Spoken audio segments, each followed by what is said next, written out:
الحمد لله والصلاة والسلام على سيدنا محمد وعلى آله وأصحابه أجمعين. الحمد لله والصلاة والسلام على سيدنا محمد وعلى آله وأصحابه أجمعين. أما بعد، فأعوذ بالله من الشيطان الرجيم. بسم الله الرحمن الرحيم. وأنكحوا الأيام منكم والصالحين من عبادكم وإمائكم. صدق الله العظيم. اللهم صل على سيدنا محمد وعلى آل سيدنا محمد وبارك وسلم. اللهم صل على سيدنا محمد النبي الأمي وعلى آله وأصحابه وسلم. میرے معزز مسلمان بزرگوں، عزیز بھائیوں اور امت مسلمہ کی مقدس ماں اور بہنوں، اسلام دین فطرت ہے۔ اسلام دین فطرت ہے۔ انسان میں جو فطرتی جذبات ہیں اس کا لحاظ اور خیال کیا جاتا ہے۔ اسلامی زندگی میں ان جذبات کی رعایت رکھی جاتی ہے۔ فطرتی خواہش، ضرورت، کھانا، یہ نہیں کہا کہ کھانا ہی نہیں ہے، اس فطرتی ضرورت کا لحاظ رکھا، کھاؤ، حلال کھاؤ۔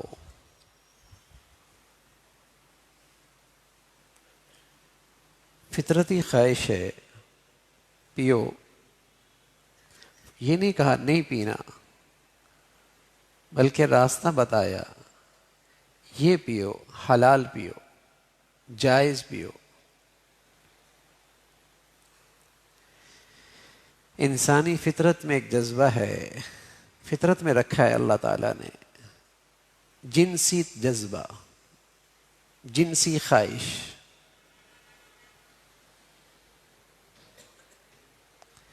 اس جذبے کو اسلام نے کچلا نہیں ہے کہ اس جذبے کو پورا نہیں کر سکتے۔ اس کے لیے راستہ بتایا، حلال نکاح۔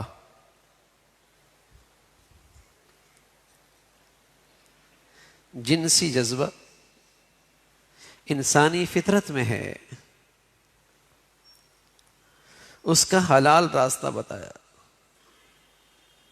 نکاح حلال بھی ہے، اجر و ثواب کا بھی باعث ہے، نسل انسانی کی بڑھوتری بھی اس سے ہوتی ہے،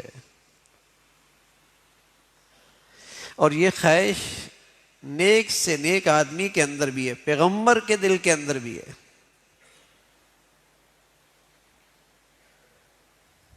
فطرتی جذبہ۔ حضرات انبیاء علیہ السلام نے بھی ازواجی زندگی گزاری، اولاد کی چاہت دکھائی، خواہش دکھائی، اللہ کے سامنے اس چاہت کو رکھا۔ یہ فطرتی جذبہ۔ بلکہ پیارے نبی صلی اللہ علیہ وسلم فرمایا کرتے تھے، تزوج الودود الولود فإنی مکاثر بکم الامم۔ شادی کرو، محبت کرنے والی ہو، بچے جننے والی ہو، میں اپنی امت کثرت پر فخر کروں گا۔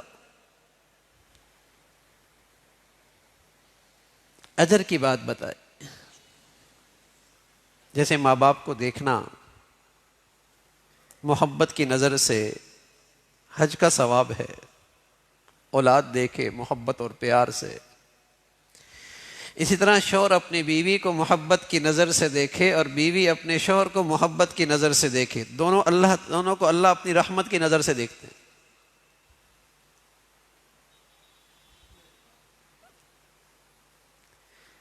اس جذبے کی حوصلہ افزائی ہے، اس پر اجر و ثواب ہے، اس کی تسکین کا یہ حلال راستہ بتایا۔ اب چونکہ یہ فطرتی ضرورت ہے، اس پر پابندیاں بھی نہیں لگائیں زیادہ کہ بہت مشکل ہو جائے، بہت بھاری ہو جائے، بہت مہنگا ہو جائے۔ اسے آسان رکھا، اسے ہلکا رکھا، اس پر کوئی خرچہ نہیں رکھا، دونوں خاندانوں پر کوئی بوجھ نہیں ڈالا۔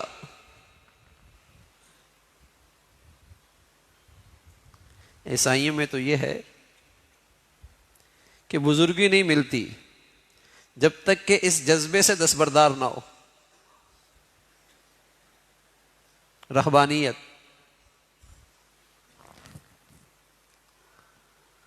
اللہ والے نہیں بن سکتے۔ ان کی خانقاہوں میں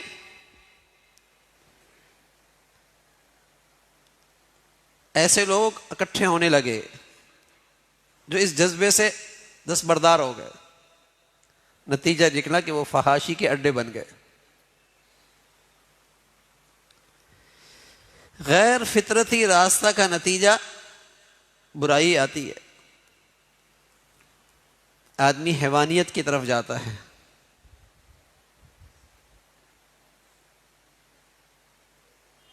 اور پھر اس نے اپنی نسل کو، قوم کو یہ سبق دیا کہ اس کے لیے یہ ضروری ہے کہ جب تک پادری نہ پڑھائے گا نکاح نہیں ہوگا،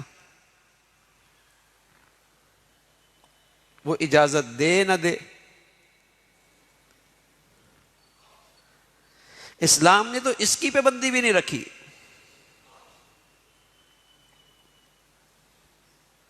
کوئی خرچ نہیں،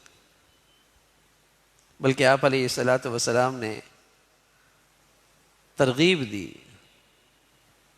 فرمایا اعظم النکاح برکتاً ایسر مؤونہ، اس نکاح میں بہت برکت ہوتی ہے جو کم خرچ والا ہو۔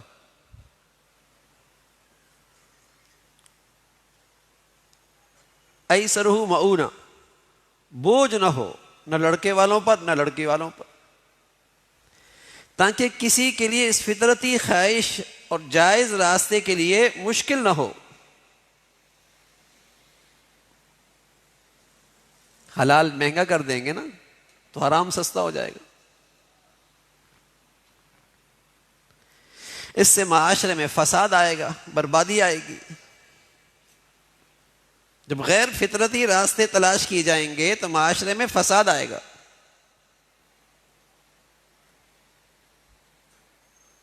آج مغربی دنیا میں جب اس فطرتی راستے کو چھوڑا، نکاح کو، اور غیر فطرتی راستے تلاش کیے، تو ان کی اس میں پیاس ایسی بڑھی، ایسی بھوک بڑھی کہ بڑھتی چلی گئی، کہیں تسکین ہی نہیں مل رہی۔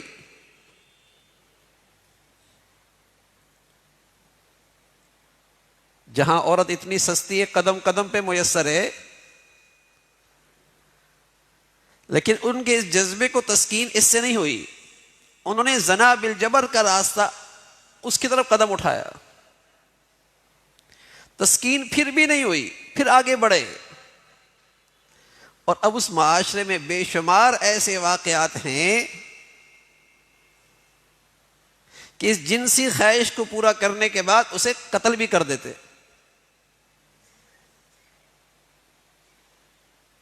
جب تک اس عورت کو قتل نہ کریں ان کی یہ تسکین انہیں نہیں ملتی۔ غلط آبادی ہے،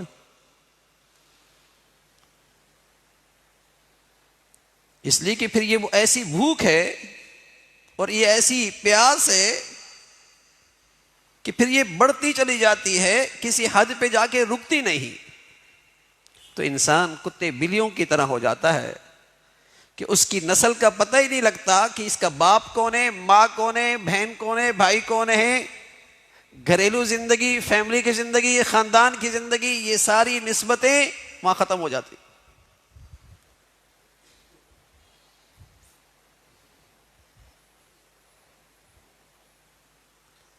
غیر فطرتی راستہ۔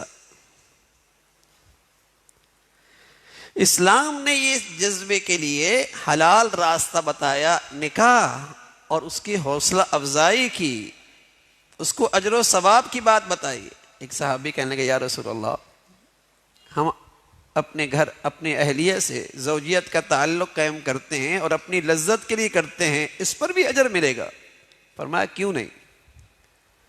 اگر تم یہی اپنی جنسی خواہش حرام میں کرتے تو گناہ ملتا؟ کہ یا رسول اللہ ملتا. فرمایا جب تم حرام سے بچے، حلال سے ہی پوری کی تو اللہ تمہیں اجر بھی عطا فرمائے.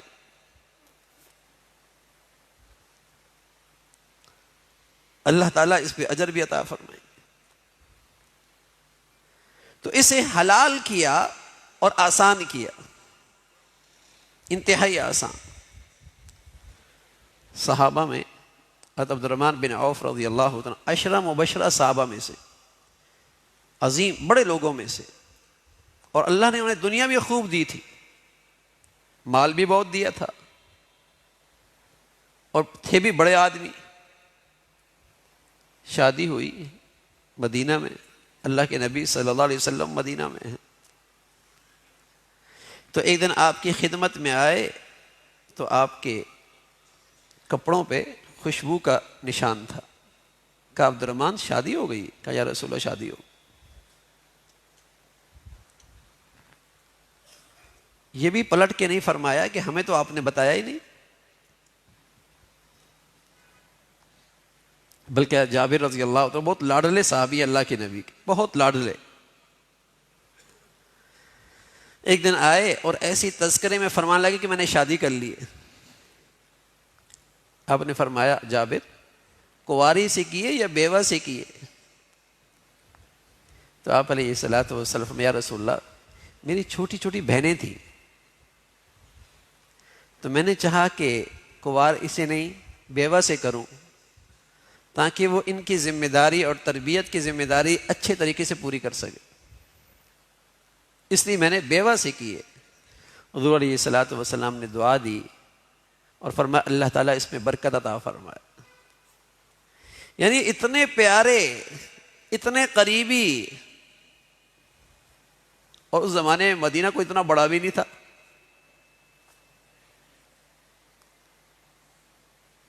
تربیت ایسی تھی نا کہ یہ ایک فطرتی چیز ہے، اس سے زیادہ مشکل نہ بنائیں.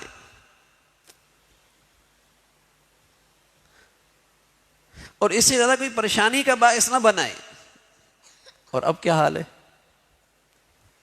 ہماری معاشرتی رسم و رواج نے کتنا مشکل بنا دیا ہے، کتنا مہنگا کر دیا ہے. یہ مہندی کی مجلس ہے اور یہ نکاح کا جسے کہیں کہ منگنی کی محفل ہے، اور یہ پتہ نہیں نہ جانے آج اس جوڑے کی ہے اور آج فلاں اس جوڑے کی ہے، اور پھر دائیں بائیں جو اخراجات ہیں. اچھا یہ نمازی بھی ہے، یہ حاجی بھی ہے، یہ بظاہر دیندار بھی ہے، لیکن اس کی دینداری صرف عبادت تک ہے، خوشیوں میں نہیں ہے اس کی دینداری. خوشیوں میں، شادیوں میں تو وہی ہے جو برادری کہہ رہی ہے، جو معاشرہ کہہ رہا ہے، جو سوسائٹی کہہ رہی ہے. ناک کٹ جائے گی نا، لوگ کیا کہیں گے. پردہ بھی کرتی ہے، تسبیح بھی پڑھتی ہے، وظائف بھی پڑھتی ہے، اس بیچاری نے دینداری اسی کو سمجھ لیا. یہ جو خرافات کر رہی ہے، جس نے اس شادی کی عبادت کی روح ختم کر دی ہے، اس پر اسے احساس بھی نہیں. اور معاشرے میں روز بروز یہ چیزیں، حلال چیزیں مہنگی ہوتی جا رہی، حلال جائز.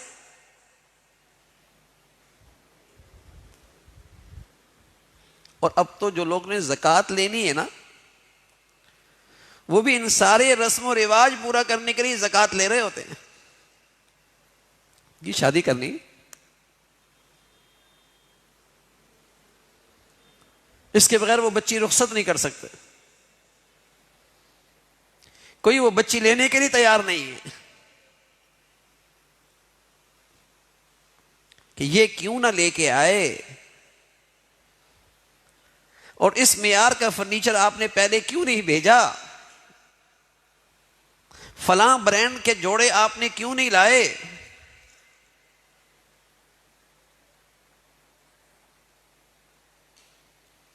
یہ گندگی ہے، یہ بے دینی ہے. حلال ہے فطرتی ضرورت ہے، فطرت کا تقاضا ہے. پیارے نبی نے اسے آسان بتایا ہے، ہمارا دین اسے سستا کر رہا ہے، اور ہم اسے مشکل بنا رہے ہیں. اس حلال راستے میں اتنی رکاوٹیں ہیں، اتنی پاؤں کی بیڑیاں ہیں کہ اب ماؤں کے لیے اپنی بچیوں کو عزت کے ساتھ رخصت کرنا مشکل، نوجوانوں کے لیے عفت اور عصمت کے ساتھ، پاک دامنی کے ساتھ اپنا گھر بسانا مشکل.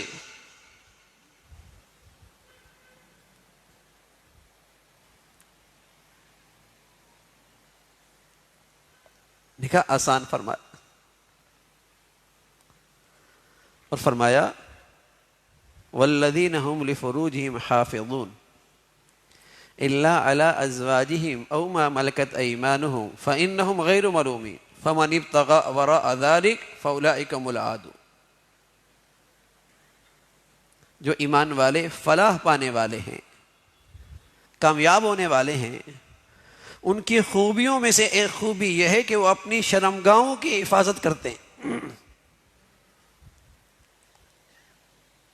اور یہ اپنی فطرتی خواہش اس کی تسکین کے لیے اپنی بیویاں، اس زمانے میں باندیاں بھی ہوتی تھی، بس یہ حلال راستہ. فمن ابتغى وراء ذلك، اور جس نے اپنی یہ جنسی خواہش اس کے علاوہ کہیں اور اس کی راہ اختیار کی، اس نے ظلم کیا، اس نے زیادتی کی، اس نے حد سے تجاوز کیا، اس کا نقصان ہوگا، فساد ہوگا معاشرے میں.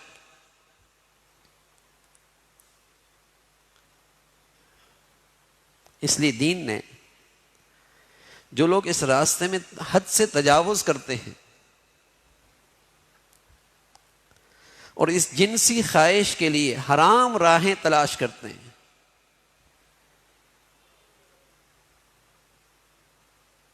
چونکہ اس سے انسانیت کی بربادی ہے، ہلاکت ہے، نسل انسانی خطرے میں ہے، تو سزا تجویز کی.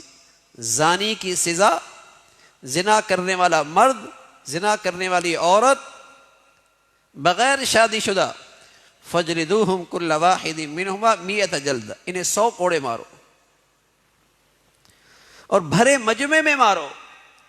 قرآن مجید کا حکم ہے بھرے مجمع میں مارو. فلا تأخذ بہما رأفۃ فی دین اللہ ان کنتم تؤمنون باللہ والیوم الآخر ولیشہد عذابہما طائفۃ من المؤمنین. نرمی نہ دکھانا، اس لیے کہ اللہ تعالیٰ تم سے زیادہ مہربان ہیں. اس میں انسانی معاشرے کا تحفظ ہے، اس سے انسانی سوسائٹی کا جان مال عزت آبرو کی حفاظت ہے. تم نرمی نہ دیکھنا، سزا جاری کرنا. اور اگر شادی شدہ ہیں تو فرمایا پھر ان کو پتھروں سے سنگسار کر دو انہیں، اس لیے کہ یہ معاشرے میں انسانی سوسائٹی کے لیے مہلک ہیں، فساد کا باعث ہیں. اس لیے رسول اللہ صلی اللہ علیہ وسلم فرمایا کرتے تھے اذا ظہر الزنا والربا فی قوم اذن اللہ بہلاکہا. جب کسی قوم میں زنا اور ربا اور سود خوری یہ عام ہو جائے تو اس نے اپنے آپ کو ہلاکت میں ڈال دیا. پھر اللہ کی نظر رحمت، نظر حفاظت اس قوم سے اٹھ جاتی، پھر سمجھ لو وہ قوم بربادی کی طرف جا چکی. اذا ظہر الزنا والربا فی قوم اذن اللہ بہلاکہا، اس نے خود اپنے لیے ہلاکت کا سامان کر دیا.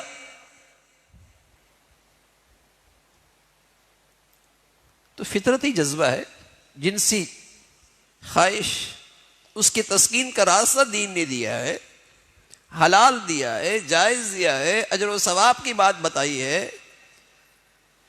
بلکہ رسول اللہ صلی اللہ علیہ وسلم فرمایا کرتے تھے جب کسی بچی کا رشتہ آ جائے اور وہ بچہ تمہیں دیکھنے میں اچھا لگے، دین کے لحاظ سے بھی اچھا لگے، پھر تاخیر نہ کرو، جلدی کر دو. پھر تاخیر نہ کرو، جلدی کرو.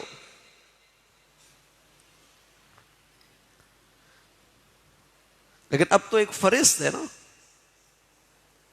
ہاں ایسا ہو، اور دوسری طرف سے بھی غیر معمولی ہو اور عمریں گزر جاتی،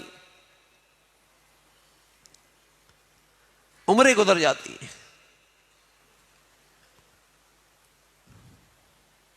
معاشرہ آج اس مصیبت سے دوچار ہے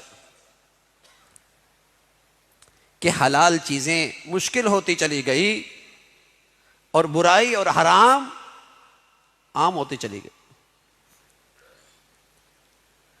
تو اس حرام کا راستہ روکنے کے لیے کہ کسی نے حد سے تجاوز کیا، جو انسانی معاشرے کا دشمن ہے، جو انسانی سوسائٹی کا دشمن ہے، جو مسلمانوں کی عزت، آبرو، عفت، پاک دامنی کا دشمن ہے، فرمایا اس کو سزا دو اور بھرے مجمع میں انہیں کوڑے مارو۔ اس نے حد سے تجاوز کیا۔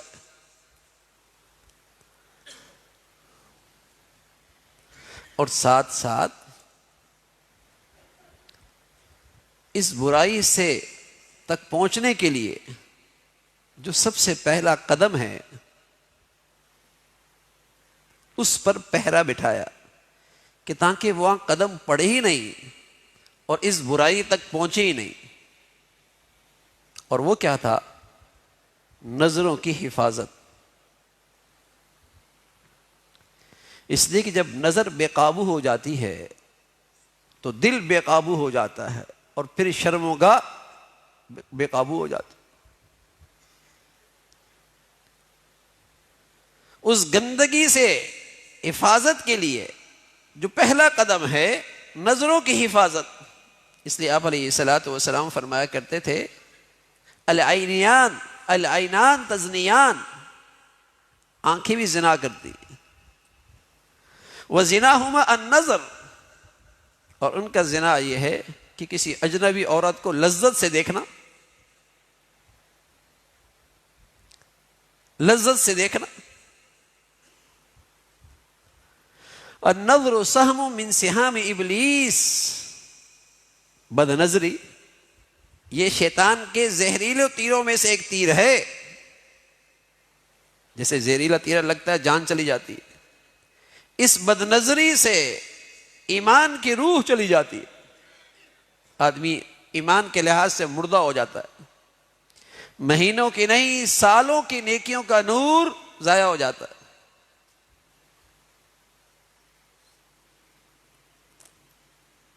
روحانی طور پہ آدمی مردہ ہونے لگتا ہے۔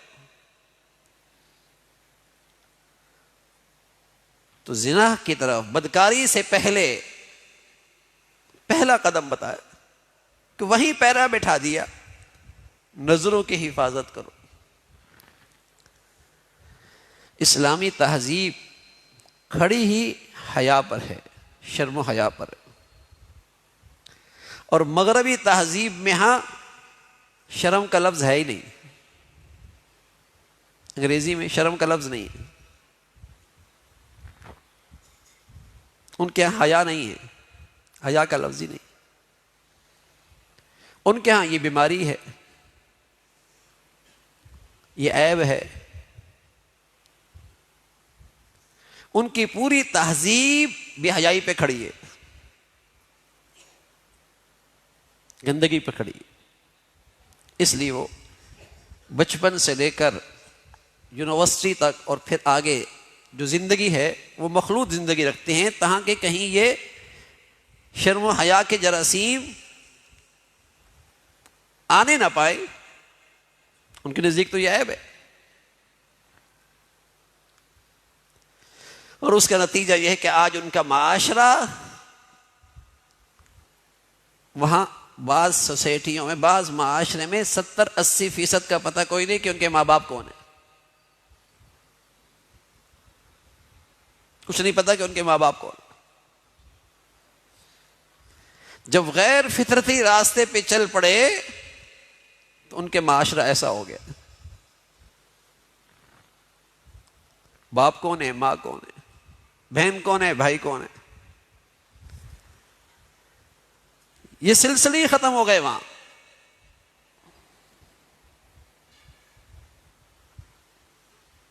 لیکن دین اسلام تو اس کی تو ساری زندگی، معاشرتی زندگی ہی شرم و حیا پہ کھڑی ہے. اور رسول اللہ صلی اللہ علیہ وسلم فرمایا کرتے تھے الحیاء والایمان قرانا جمیعا اذا رفع احدهما رفع الاخر. شرم و حیا اور ایمان دونوں ساتھ ساتھ ہوتے ہیں. جہاں ایمان ہوگا وہاں شرم و حیا بھی ہوگا، اور جہاں سے ایمان چلا جائے گا وہاں سے شرم و حیا بھی چلا جائے گا. جہاں سے شرم و حیا نہیں رہے گا وہاں ایمان بھی نہیں رہے گا. یہ دونوں ساتھ ساتھ رہتے ہیں. ایسا نہیں ہو سکتا کہ شرم و حیا تو نہ ہو اور ایمان ہو، اور ایسا بھی نہیں ہو سکتا کہ آدمی کے اندر ایمان ہو اور اس کے اندر حیا اور شرم نہ ہو. ایسا نہیں ہو سکتا. یہ دونوں ساتھ ساتھ رہتے.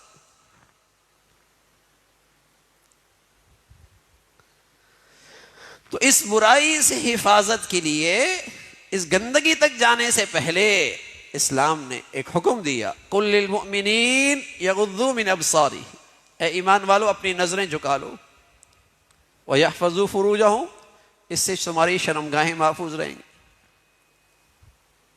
وَقُلْ لِلْمُؤْمِنَاتِ يَغْضُضْنَ مِنْ أَبْصَارِهِنَّ، اے ایمان والیو تم بھی اپنی نظریں جھکا لو. حالانکہ قرآن مجید میں نماز کی بات آئی تو کہا اقیموا الصلاۃ. عورتیں اس حکم کے تحت آ گئیں.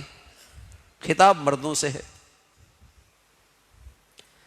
روزے کی بات آئی تو کہا کتب علیکم الصیام. خطاب مردوں سے ہے. عورتیں اس کے ماتحت آ گئی. وآتوا الزکاۃ، زکوٰۃ کی بات آ گئی. خطاب مردوں سے ہے، عورتیں اس میں آ گئی.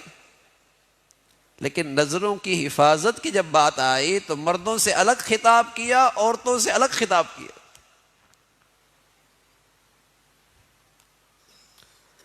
قل للمؤمنین یغضوا من ابصارہم ویحفظوا فروجہم وقل للمؤمنات یغضضن من ابصارہن ویحفظن فروجہن. علیحدہ خطاب کی. اور آج مسلمانوں کے معاشرے میں ان نظروں کو کہیں پناہ ہی نہیں ملتی.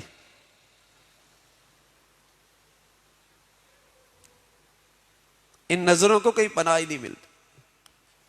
کہنے میں مسلمان معاشرہ ہے،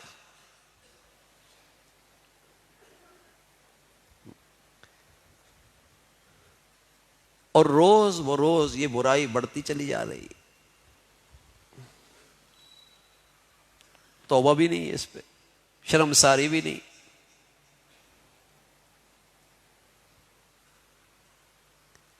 کھلے عام اللہ کے یہ احکامات پامال ہو رہے ہیں اور ڈنکے کے چوٹ ہو رہے. فخر ہے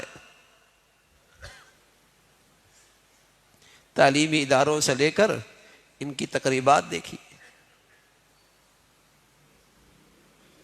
ان کے کارخانے، فیکٹریاں، بازار دیکھی. رفتار تیزی کے ساتھ بڑھ رہی ہے تاکہ ان دونوں جنسوں میں فرق ہی ختم ہو جائے. حضور علیہ الصلوۃ والسلام فرمایا کرتے تھے قرب قیامت میں ایسا ہوگا تشبہ الرجال بالنساء وتشبہت النساء بالرجال. مرد چاہیں گے کہ ہم عورتیں لگیں، عورتیں چاہیں گی ہم مرد لگیں.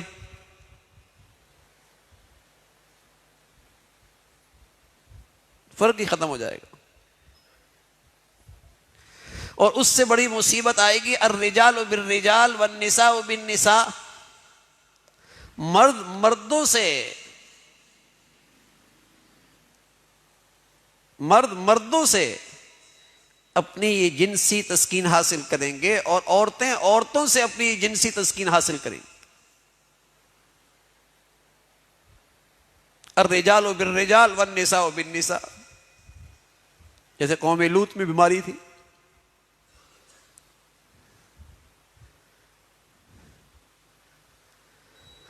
تو برائی اپنے زہریلے اثرات معاشرے میں پھینک رہی ہے، اور معاشرہ اور سوسائٹی اللہ کی رحمت سے روز بروز دور ہوتی چلی جا رہی. تو اللہ نے یہ آنکھوں کی نعمت دی ہے، اس نعمت کا حق ہے اسے حرام سے بچاؤ. اور اللہ تعالیٰ نے اس پہ کوئی پابندیاں نہیں لگائی. فرمایا جو چاہو دیکھو، بس دو چیزیں نہ دیکھو، ایک کسی غیر محرم کو لذت کی نظر سے، اور دوسرا کسی کو حقارت کی نظر سے. باقی جہان دیکھو، اللہ کی قدرت دیکھو، اللہ کا نظام دیکھو، جو کچھ چاہو دیکھو. صرف دو چیزوں سے بچ جاؤ. اندازہ لگائیں کتنی آزادی دی ہے، کتنی آسانی دی ہے کہ یہ میری مشینری ہے، اسے جیسے چاہو استعمال کرو، لیکن اس کا حق ہے کہ دو چیزیں نہ دیکھو. کسی کو حقارت کی نظر سے نہ دیکھو، اور کسی اجنبی عورت کو لذت کی نظر سے نہ دیکھو.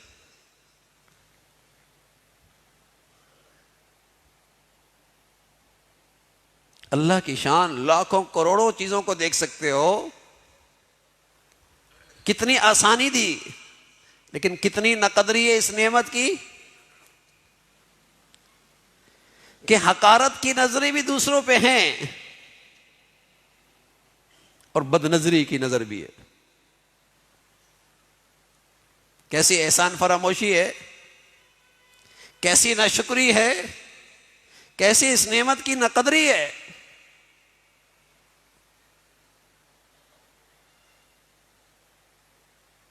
مہینے، سال، دہائیاں گزر رہی ہے اور اللہ کی اس مشینری کو استعمال کر رہے. بتائیے اللہ تعالیٰ یہ نعمت لے لے اور پھر کہے اس شرط پہ ملے گی کہ اس سے یہ دو چیزیں نہیں دیکھنی، کیا کہیں گے؟ اللہ بس نعمت دے دے، بس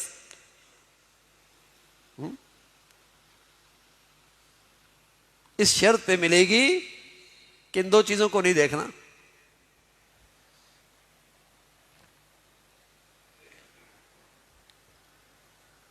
اللہ نے بڑی دولت دی ہے، اور سچ عرض کر رہا ہوں، اس بد نظری کی، اس دنیا کی سزا یہ ہے آدمی عبادت کی حلاوت سے محروم ہو جاتا ہے. جیسے آدمی کا ذائقہ خراب ہو نا، منہ کا، بریانی کھائے، دودھ پیے، آئس کریم کھائے، سب مٹی لگتا ہے، ذائقہ ہی نہیں ہے، ذائقہ ہی خراب ہے. ایسی آدمی تلاوت کرے، ذکر کرے، نماز کرے، سجدے کرے، عمرہ کرے، حج کرے، اس بد نظری کی نحوست کے کوئی حلاوت نہیں ملتی، کوئی لذت نہیں ملتی. یہ فوری سزا ہے، فوری. بل تو سیاہ ہوتا ہی ہے، لیکن اس کی یہ فوری سزا ہے، کوئی حلاوت نہیں رہتی.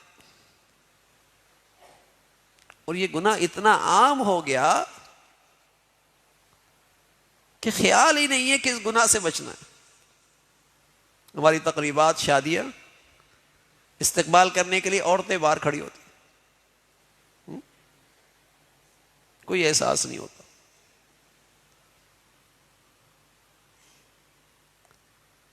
ہماری گھروں کی تقریبات، باہر کی تقریبات، یعنی موقع دیتے ہیں کہ ہر آنے والا اس گناہ کا ارتکاب کرے، اور وبال کس پر؟ جسے دیکھا جا رہا. حضور علیہ الصلوۃ والسلام فرمایا کرتے تھے دیکھنے والا بھی اللہ کی رحمت سے دور ہے، اور جو دکھانے کے لیے نکلی ہے وہ بھی اللہ کی رحمت سے دور ہے. دونوں پر اللہ کی لعنت ہے.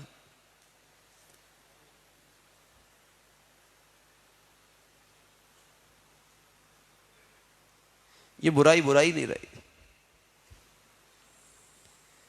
اسے گناہ گناہ نہیں سمجھا جاتا. حالانکہ زنا کی طرف یہ پہلا قدم ہے. نظریں جب پاک نہیں رہتی، دل کیسے محفوظ رہے گا؟ اور جب دل محفوظ نہیں رہے گا تو شرم و گاہ، اس سے پھر غیر فطرتی طریقے سے جوانیاں ضائع ہوں گی، اپنی جنسی خواہش غیر فطرتی طریقے سے پوری ہوں گی.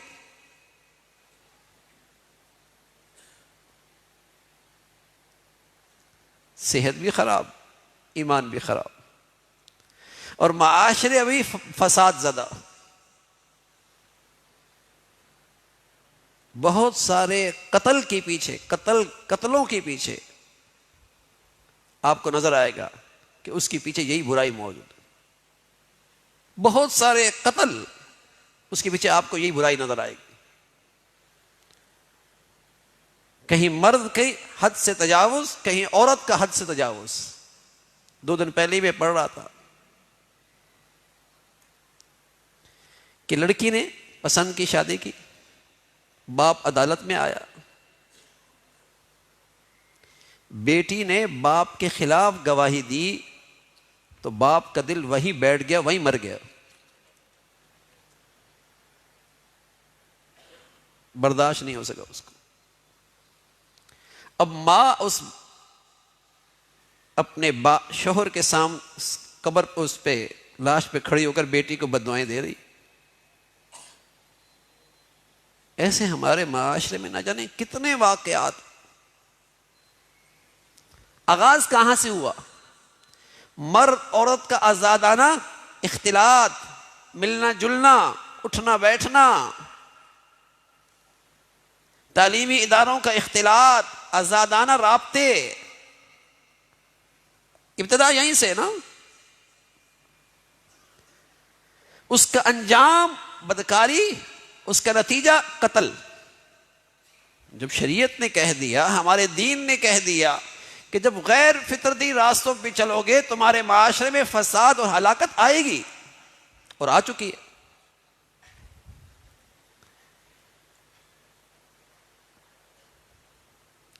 کتنے قتلوں کے پیچھے برائی یہی ہوتی، گندگی یہی ہوتی.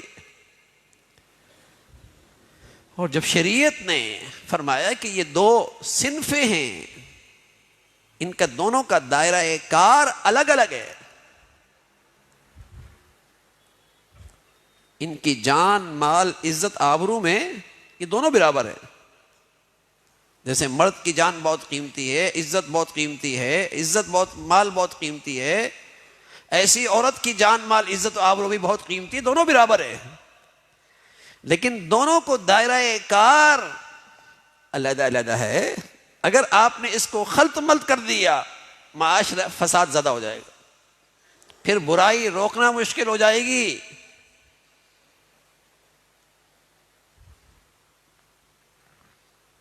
لیکن بدقسمتی ہے قومی سطح پہ، قومی اداروں میں، اونچی سوسائٹیوں میں وسائل اور اختیارات کے ساتھ اس برائی کے پیچھے یہ ساری گندگیاں، اس برائی کو عام کرنے کے لیے یہ سارے اختیارات، سارے وسائل استعمال ہو رہے ہیں.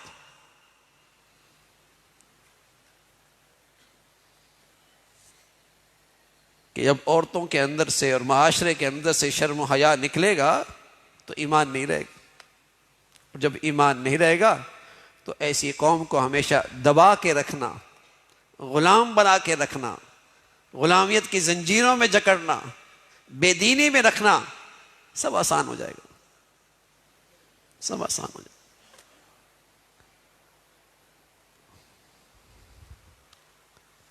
تو میرے عزیزو، ہم اپنے دائرہ کار میں، ہمارا گھر تو ہمارے اختیار میں نا، ہمارے بچے بچیاں تو ہمارے اختیار میں نا، ہماری تقریبات تو ہمارے اختیار میں نا.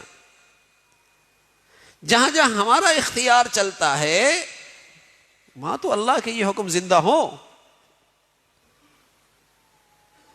یہ تو ہم پہ فرض ہے کہ اپنے دائرہ کار میں، تم میں سے ہر ایک ذمہ دار ہے، اپنے گھر کا، اپنے خاندان کا بڑا ہے، اپنے ادارے میں اس کی بات سنی جاتی ہے، وہ اپنے کاروباری حلقے کے اندر، اپنے کاروبار میں، اپنی تجارت میں، اپنے مرکز میں اس کی بات مانی جاتی ہے، تو اس پہ فرض ہے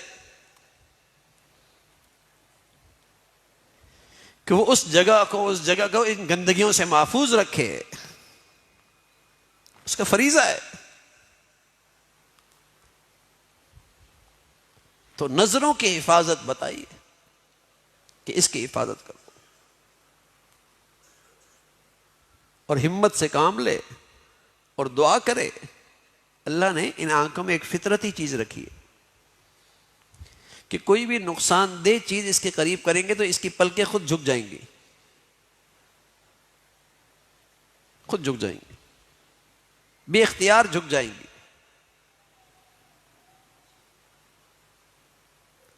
لیکن ہم نے اس کی اسپرنگ جو ہے نا وہ توڑ کے رکھ دی ہے، بد نظری کر کر کے۔ یقین جانیے اگر کچھ عرصے ہمت کر کے آدمی نظروں کی حفاظت کر لے تو پھر جب آپ باہر نکلیں گے تو آپ کی نظریں خود جھک جائیں گی۔ ان کے اندر یہ صلاحیت ہے۔ کسی کا رمضان اچھا گزر جائے، کسی کو اچھا کچھ عرصے کے لیے ایمان کا ماحول مل جائے، کوئی واقعی سچی توبہ کر کے زندگی گزارنے لگ جائے تو وہ محسوس کرے گا کہ ان پلکوں میں یہ طاقت آ گئی ہے، خود جھک جاتی ہے کہ جو چیز اس کے نقصان دہ ہے مادی لحاظ سے یا روحانی اور ایمانی لحاظ سے، یہ پلکیں خود جھک جاتی ہے۔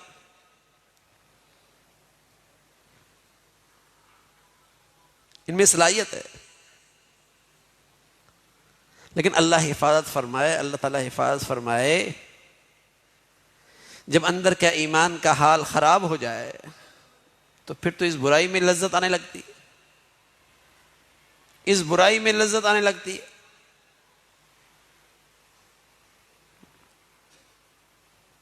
یہ بیماری ہے۔ جیسے خارش کرنے والے کو خارش میں مزہ آتا ہے نا، تو وہ بیماری کی وجہ سے آ رہا ہوتا ہے۔ جس کو بیماری نہ ہو خارش کی، اس کو تو خارش میں مزہ نہیں آتا۔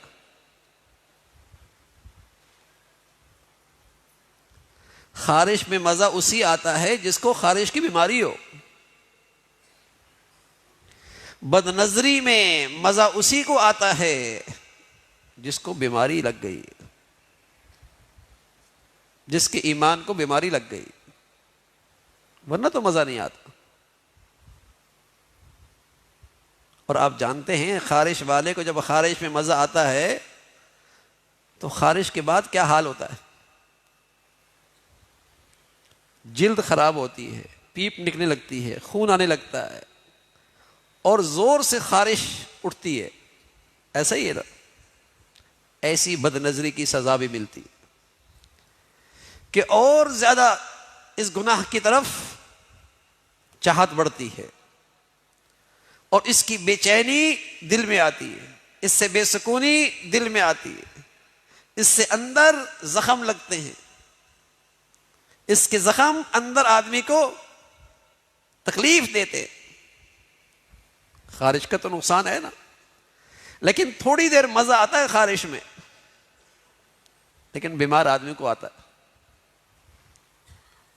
جو مزہ اللہ کی خاطر نظر جھکانے میں ہے وہ مزہ بد نظری میں نہیں ہے، لیکن ہمت کرنی پڑتی ہے۔ اس لیے پیارے رسول صلی اللہ علیہ وسلم فرمایا کرتے تھے جو اللہ کی خاطر نظر جھکا لیتا ہے اس کو ایمان کا ایسا درجہ نصیب ہوتا ہے کہ جس کی حلاوت اور مٹھاس یہ اپنے دل میں محسوس کرتا ہے۔ اللہ کی خاطر کوئی نہیں دیکھ رہا، نہ قانون کا ڈر، نہ کسی بڑے کا ڈر، نہ کسی کے دیکھنے کا ڈر، نہ کوئی شرمندگی کا ڈر، اللہ دیکھ رہا اور اپنی نظریں بچا لیتا ہے۔ فرمایا ایمان کی حلاوت نصیب ہوگی،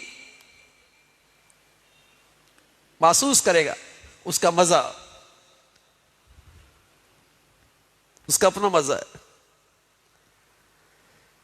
تو میرے عزیزو، نکاح آسان بتایا، فطرتی جذبہ اور فطرتی جنسی خواہش اس کے تسکین کا حلال راستہ بتایا اور اسے آسان بتایا، حلال بتایا، کم خرچ والا بتایا، بہت بڑھیا عبادت بتایا، بہت بڑھیا عبادت بتایا۔ ہم نے وہ راستے سارے مشکل کر دیے، سارے مہنگے کر دیے، اور برائی کے راستے، خرابی کے راستے وہ سستے اور آسان کر دیے۔ یہ مغرب کی گندگی فضا ہے جہاں نکاح پسند نہیں کیا جاتا، جہاں نکاح سے اور اس حلال زندگی سے نفرت کی جاتی ہے۔ یہ مغرب کی طرز سوچ ہے کہ اولاد اور بچوں سے محبت نہیں کی جاتی، بچے ناپسند کیے جاتے ہیں۔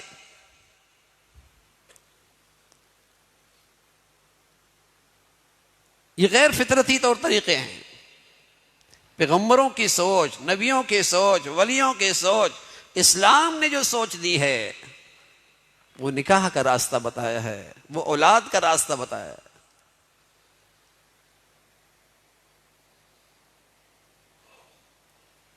آج جب بچے بچیاں غلط نظریات سنتے ہیں، غلط فکر سوچتے ہیں اور غلط جیسے کہیں کہ لٹریچر پڑھتے ہیں تو ان کی سوچ بھی خراب ہو جاتی، شادی نہیں کرنا چاہتے،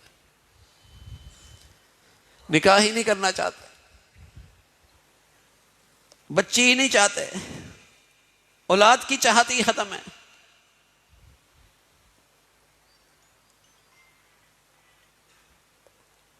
تو اولاد کی چاہت یہ پیغمبر کی چاہت ہے، نبیوں کی چاہت ہے،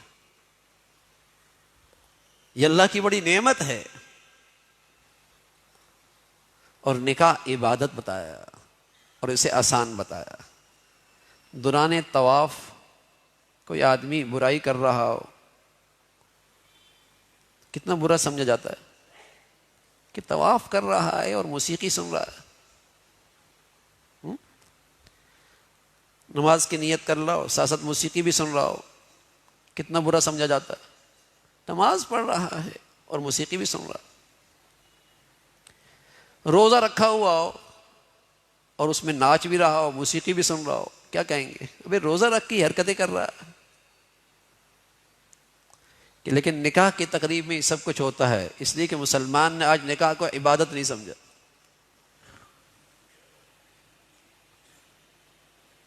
اس تقریب میں سب کچھ ہوتا ہے۔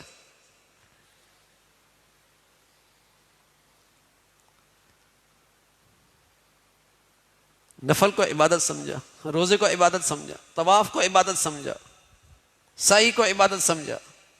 اس میں کوئی برائی کرے، بھئی کیا کر رہے ہو؟ عبادت میں ہی حرکتیں کر رہے ہو۔ لیکن آج مسلمانوں نے اس نکاح شادی کو عبادت سمجھا ہی نہیں۔ تمام خرافات کرنی ہے تو اسی کے اندر کرنی ہے، اور پھر اس کی نحوست بھی دیکھ رہے ہیں، اس کی نحوست بھی وہ دیکھ رہے ہیں، اسراف، تبذیر، گناہوں کی گندگیاں، اس کی ببرکتی بھی دیکھ رہے ہیں۔ تو میرے عزیزو، ہمارا دین فطرتی دین ہے، اور انسانی فطرت کے جو تقاضے ہیں ہمارے دین نے اس کے لیے حلال راستہ، جائز راستہ بتایا ہے، اور اس پر اجر و ثواب کا انعام دیا ہے۔ اور غیر فطرتی راستوں سے جس سے معاشرے میں، سوسائٹی میں انسانی معاشرہ فساد کی طرف جاتا ہے، اسے روکا ہے۔ اللہ تعالیٰ دین کی دولت کی قدر نصیب فرمائے اور فطرتی زندگی کے مطابق زندگی گزارنے کی توفیق نصیب فرمائے۔ وآخر دعوانا الحمد للہ رب العالمین۔ اللہم لک الحمد کلہ ولک الشکر کلہ، اللہم لک الحمد کلہ ولک الشکر کلہ، اللہم اعنا علی ذکرک وشکرک وحسن عبادتک، اللہم اعنا علی ذکرک وشکرک وحسن عبادتک، سبحان اللہ وبحمدہ سبحان اللہ العظیم، عدد خلقہ وزنۃ عرشہ ورضا نفسہ ومداد کلماتہ، اللہم لا نحصی ثناء علیک انت کما اثنیت علی نفسک، اللہم اعنا علی ذکرک وشکرک وحسن عبادتک، ربنا لا تؤاخذنا ان نسینا او اخطانا، یا ارحم الراحمین یا حی یا قیوم برحمتک نستغیث، اصلح لنا شأننا كله ولا تكلنا إلى أنفسنا طرفة عين، اللهم إنا نسألك العفو والعافية في الدنيا والآخرة، اللهم اجعل خير أمرنا آخرنا وخير عملنا خواتمنا وخير أيامنا يوم نلقاك فيك، اللهم بارك لنا في الموت وفيما بعد الموت، اللهم بارك لنا في الموت وفيما بعد الموت، یا ارحم الراحمین۔ جو کچھ کہا سنا عمل کی توفیق نصیب فرما، ایمان والی، عافیت والی، صحت والی زندگی عطا فرما، ہمیشہ اپنے نعمتوں میں زندگی عطا فرما، شکر گزاری عطا فرما، احسان شناسی عطا فرما، اپنی فرما برداری عطا فرما، نہ شکری سے احسان فراموشی سے محفوظ فرما۔ یا ارحم الراحمین، حادثات، سانحات، موذی اور دیرپا بیماریوں سے محفوظ فرما، ہر آنے والا دن ایمان عافیت کے لحاظ سے بڑھیا نصیب فرما، ایمان صحت کے لحاظ سے بڑھیا نصیب فرما۔ اے مولا کریم، تمام حاضرین حاضرات، سامعین سامعات کی تمام جائز حاجات کو پورا فرما، مشکلات کو آسان فرما، پریشانیوں کو ختم فرما، ہمارے لیے پورے دین پہ چلنا آسان فرما، ہمیں اپنے خوشی غمیوں میں اپنے نبی کے طور طریقے زندہ کرنے کی توفیق نصیب فرما، ہر قسم کے خرافات سے، بے حیائی کی فتنوں سے محفوظ فرما۔ یا ارحم الراحمین، یا ذی الجلال والاکرام، اپنے فضل سے ہمیں اپنے گھروں میں پورے دین پہ چلنے کی توفیق نصیب فرما، اپنے گھروں کا ماحول دین کے مطابق ڈھالنے کی ہمت اور توفیق نصیب فرما، اپنے بچوں کی بچیوں کی تعلیم، تربیت، زندگی کے صحیح فیصلے کرنے کی توفیق نصیب فرما۔ اے اللہ، انہیں عبادت کا ذوق شوق نصیب فرما، نیکوں سے تعلق نصیب فرما، نیکوں کی عظمت نصیب فرما، برائی سے محفوظ فرما، بروں سے محفوظ فرما، برے دوستوں سے، برے ماحولوں سے ان کی حفاظت فرما۔ اے مولا، ہمیں اپنے بڑوں کے لیے صدقہ جاریہ بنا، ہماری اولادوں کو ہمارے لیے عزت کا باعث صدقہ جاریہ بنا، اولادوں کی آزمائشوں سے، نافرمانیوں سے محفوظ فرما۔ یا ارحم الراحمین، اپنے فضل سے، اپنے کرم سے ہمارے لیے پورے دین پہ چلنا آسان فرما، ہمیں حلال عطا فرما، برکت والا عطا فرما، حرام سے محفوظ فرما۔ اے مولا کریم، ہمیشہ عزت کے ساتھ رزق عطا فرما، ایمان دین کی حفاظت کے ساتھ عطا فرما۔ یا مولا کریم، آسانی کے ساتھ عطا فرما، برائیوں سے محفوظ فرما۔ یا ارحم الراحمین، اپنے فضل سے ہمارے ملک کو سلامتی عطا فرما، یا نیکی کی اور خیر کی اور تعمیر کی قوتوں کو غلبہ نصیب فرما، تخریب کی اور بے دینی کی طاقتوں کو ختم فرما۔ اے مولا، جو ہمارے ملک میں بے دینی کو اور بے حیائی کو اور مسلمانوں میں نفرتوں کا بیج بو رہے، ان کے شر سے ہم سب کو محفوظ فرما۔ اے مولا کریم، مسلمانوں میں ایمانی اسلامی اخوت کو زندہ فرما، اسلامی ایمانی اخوت کو عام فرما، اسلامی وحدت نصیب فرما، ہمارے ملک کی حفاظت فرما، تمام بلاد اسلامیہ کی حفاظت فرما۔ یا ارحم الراحمین، مسلمانوں کو ٹوٹ پھوٹ سے، افتراق سے، تقسیم سے، انتشار سے محفوظ فرما۔ وطنیت، قومیت، عصبیت اور لسانیت کی بنیاد پر جو مسلمانوں میں نفرتوں کو فروغ دے رہے، ان کے شر سے مسلمانوں کی حفاظت فرما۔ یا ارحم الراحمین، پوری امت اسلامیہ پہ رحم فرما، اہل اسلام کو نیک صالح قیادت نصیب فرما، ظالموں سے، بے دینوں سے، جہلاء سے اس امت کو نجات نصیب فرما۔ یا ارحم الراحمین، دنیا بھر میں جو بھی جہاں کہیں بھی تیرا دین کا کام اخلاص سے کر رہے، جو تیرے ہاں مقبول ہیں، ان سب کی حفاظت فرما، کام کرنے والوں کی مدد اور نصرت فرما، مساجد کی، مدارس کی، مکاتب کی، علماء کی حفاظت فرما، اپنے پیاروں کی عظمت، محبت، احترام عطا فرما۔ یا ارحم الراحمین، دنیا بھر کے مظلوم مسلمانوں کی مدد اور نصرت فرما، غزہ اور فلسطین کے مسلمانوں کے لیے آسانیاں پیدا فرما، ان کے دلوں میں سکینہ نازل فرما، قبلہ اول کے خاطر ان کو قربانیوں کو قبول فرما کر انہیں اپنے قرب کا اعلیٰ درجہ نصیب فرما، مسلمانوں میں دینی ایمانی غیرت کو زندہ فرما۔ یا ارحم الراحمین، اپنے فضل سے ہمیں سلامتی عطا فرما، ہمارے شہر کو سلامتی عطا فرما، ہمارے ملک کو سلامتی عطا فرما، پوری امت مسلمہ کو سلامتی عطا فرما۔ ربنا تقبل منا انك انت السميع العليم، ربنا تقبل منا انك انت السميع العليم وتب علينا انك انت التواب الرحيم، وصلى الله على سيدنا محمد وعلى آله واصحابه اجمعين برحمتك يا